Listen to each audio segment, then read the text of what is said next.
ये जीवनी हजरत मोहम्मद जी की है सल्लल्लाहु अलैहि वसल्लम। ये सतगुरु रामपाल जी ने नहीं लिखी है। ये सैकड़ों वर्षों से आप मुसलमान भाई लिख रहे हैं, आप लोग इसको पढ़ रहे हैं।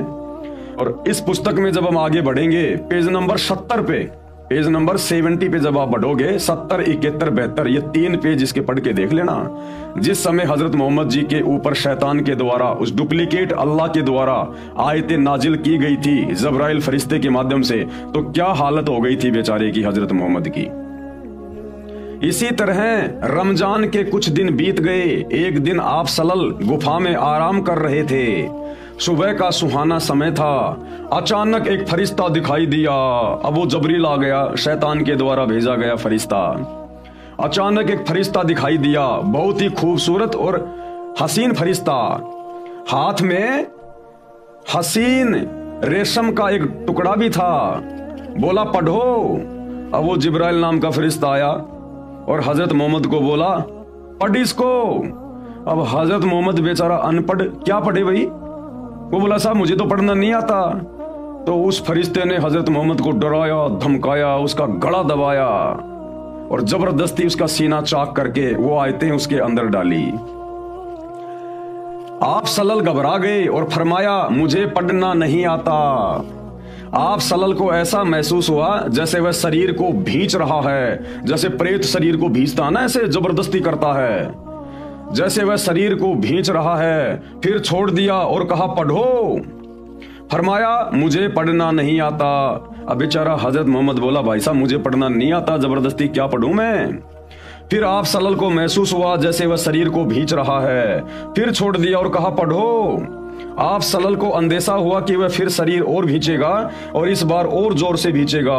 अब हजरत मोहम्मद जी बेचारे डर गए पूरी तरह से कि 2 बार तो इसने मेरे को भींच लिया, जान निकलने वाली हो गई, अब की बार भी ये मुझे भींचेगा। इसी प्रकार से डर गया बेचारा और बोला क्या पढ़ूं। हजरत मोहम्मद जी बोले क्या पढ़ूं भाई। फरिश्ता बोला पढ़ो अपने रब के नाम से जिसने पैदा किया इंसान को खून की फुटकी से। पढ़ो तुम्हारा मेहरबान रब ही है जिसने कलम से सिखाया इंसान को वह कुछ सिखाया जो उसे मालूम ना था। फरिश्ते के बताने पर आप सलल ने यानी हजरत मोहम्मद ने पढ़ा, पढ़ते ही याद हो गया।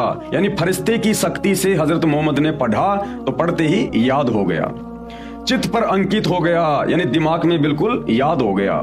फिर फरिश्ता चला गया। आप सलल उठ खड़े हुए, भय से दिल बैठा जा रहा था। मुसलमान भाइयों ध्यान से पढ़ो। अरे अगर अल्लाह मिलेगा या अल्लाह का भेजा हुआ कोई फरिश्ता आएगा तो वो डराएगा नहीं, धमकाएगा नहीं। अरे हम इबादत क्यों करते हैं, भक्ति क्यों करते हैं? अल्लाह की प्राप्ति के लिए, अल्लाह को देखने के लिए, अल्लाह के लोक में जाने के लिए।